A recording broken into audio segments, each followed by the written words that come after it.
வேகமாக ஓடிட்டுருக்க இந்த வாழ்க்கையில் பிறர் மீது அன்பு காட்ட தனியாக நேரத்தை ஒதுக்கணுன்னோ திட்டமிடணுன்னோ அவசியம் இல்லை.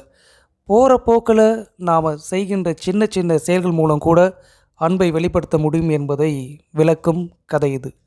வணக்கம், வெல்கம் டு பாசிட்டிவ் தாட்ஸ் குட்டி ஸ்டோரி 28.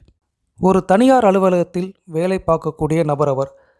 அவர் தினமும் வேலையை முடித்துட்டு வீட்டுக்கு போகும்போது தன் வீட்டுக்கு தேவையான பொருட்கள் எல்லாம் வாங்குவார். அவர் வீட்டுக்கு செல்லும் வழியில் ஒரு பாட்டி தன்னுடைய வீட்டு வாசலில் ஒரு சின்ன பழக்கடை வச்சுருந்தாங்க. அவர் என்றெல்லாம் பழங்கள் வாங்குகிறாரோ அந்த பாட்டியிடம்தான் அவர் வாங்குவார். ஒரு முறை தன் நண்பரோடு அந்த பக்கமாக செல்லும்பவர் அந்த பாட்டியிடம் போயிட்டு பழம் வாங்குறாரு. எனக்கு 1 கிலோ திராட்சை கொடுங்கன்னு கேட்க அந்த பாட்டியும் திராட்சையில் நிறுத்து கொடுக்குறாங்க. இவர் பணத்தை கொடுத்துட்டு திராட்சையில் 2 எடுத்து சாப்பிட்டு பார்க்குறாரு. இந்த திராட்சை நல்லா இல்லையே, இனிப்பாகவே இல்லையேன்னு அந்த பாட்டிக்கிட்ட சொல்ல, இல்லைப்பா, உனக்கு நான் எப்போதும் நல்லதாக தான் கொடுப்பேன், எல்லாமே நல்ல பழம் தான் இருக்குது என்கிட்டன்னு சொல்கிறாங்க.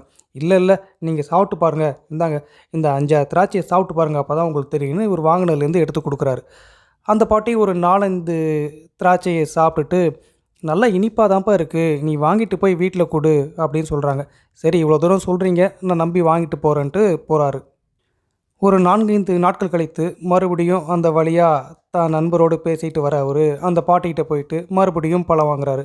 எனக்கு 2 கிலோ கமலா ஆரஞ்சு கொடுங்கன்னு கேட்குறாரு. அந்த பாட்டியும் எப்போதும் போல் நிறுத்தி இவர்கிட்ட கொடுக்க பணத்தை கொடுத்துட்டு ஒரு ஆரஞ்சு பழத்தை எடுத்து உரித்து சாப்பிடும் இவர். இது ஒரே புளிப்பாக இருக்குது பாட்டி, எப்போதும் உங்கள்கிட்ட வாங்கினா நல்லாயிருக்கும், ஏன் இந்த ஆரஞ்சு இப்போது புளிக்குதுன்னு கேட்குறாரு. இல்லைப்பா, எல்லாம் நேற்று வந்த பழம் தான், எப்போதும் வாங்குகிற இடத்துல தான் நான் வாங்குகிறேன், நல்லா தானே இருக்கும். இல்லை பாட்டி, இந்தாங்க நீங்களே இந்த 4-5 சுளையை சாப்பிட்டு பாருங்கள், அப்போ தான் உங்களுக்கு தெரியும், ஒன்றை சாப்பிட்டா கூட உங்களுக்கு புரியாதுன்னு சொல்கிறாரு. அந்த பாட்டியும் அவர் கொடுத்த 4-5 ஆரஞ்சு சுளைகளை சாப்பிட்டு பார்த்துட்டு, எல்லாமே நல்ல இனிப்பாக இருக்குப்பா, நீ உங்கள் வீட்டில் கொண்டு கொடு, அவங்களே உன்கிட்ட சொல்லுவாங்கன்னு சொல்லி அனுப்புகிறாங்க. சரி, இவ்வளோ தூரம் சொல்கிறீங்க, நான் வரேன் பாட்டின்ட்டு அவர் நண்பர்கிட்ட பேசிக்கிட்டு அவர் அங்கேருந்து புறப்படுறாரு. போகும்போது அந்த நண்பர், ஏன்பா, போன வாரம் தான் அந்த பாட்டிக்கிட்ட பழம் வாங்கி சரியில்லைன்னு சொல்லிட்டு இருந்தேன், மறுபடியும் ஏன் அந்த பாட்டிக்கிட்டே போய் வாங்கிட்டு வேறு ஏதாவது ஒரு நல்ல கடையில் நல்ல பழங்களை வாங்கலாம்னு கேட்க, அப்படி இல்லை, அந்த பாட்டி எப்போதுமே நல்ல பழங்களை தான் விற்பாங்க, நான் படிக்கிற காலத்துலேருந்தே பார்த்துருக்கேன், ரொம்ப கஷ்டப்பட்டு சிக்கனமாக தன்னுடைய வாழ்க்கையை அவங்க சுய சம்பாத்தியம் மூலம் வாழ்ந்துட்டுருக்காங்க, நான் பணம் கொடுத்தாலும் அவங்க வாங்கிக்க மாட்டாங்கன்னு எனக்கு நல்லாவே தெரியும், சரி என்றெல்லாம் நம்ம பழங்கள் வாங்குகிறோமோ அது அவங்கள்ட்ட வாங்குவோன்னு முடிவு பண்ணேன், அதன் பிறகு ஏதாவது ஒரு காரணம் சொல்லி குறைகளை சொல்லி அவங்கள கொஞ்சமாவது சாப்பிட வைத்திருவேன், இந்த பழத்தை அவங்க சாப்பிட்றதுல எனக்கு ஒரு சின்ன திருப்தி, ஒரு மனித நேயம், இதுவும் ஒரு வகையான அன்பின் வெளிப்பாடு தான், இது உனக்கு எந்த அளவுக்கு புரியுதுன்னு தெரியலன்னு தான் நண்பர்கிட்ட பேசிக்கிட்டே போகிறாரு. இது எல்லாத்தையும் கேட்ட அந்த நண்பர் மறுநாளே அந்த பாட்டி கடையிலே நம்மளும் போய் பழம் வாங்குவோன்ட்டு போகிறாரு. இவர் அந்த கடைக்கு போனவுடனே எனக்கு 2 கிலோ மாதுளை கொடுங்கன்னு கேட்க, வாப்பா, உன்னோட ஒரு நண்பர் வருவார், அந்த புள்ள தான் எப்போதும் என்கிட்ட வந்து பழம் வாங்கும், அவர் வரலையான்னு கேட்குறாங்க.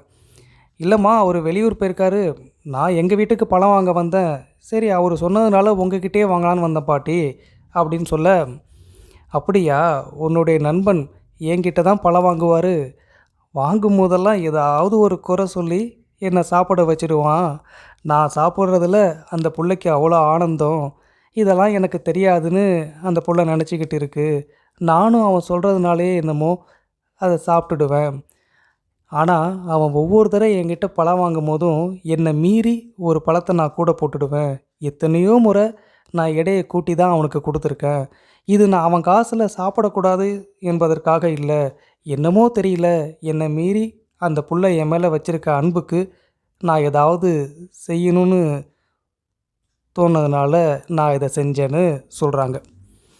இது எல்லாத்தையும் கேட்குற அவருக்கு ரொம்ப ஆச்சரியமாக இருக்குது. யாருன்னே தெரியாத ஒரு பாட்டி அந்த பாட்டியை சாப்பிட வைத்து இவர் ஆனந்தம் அடைகிறார்.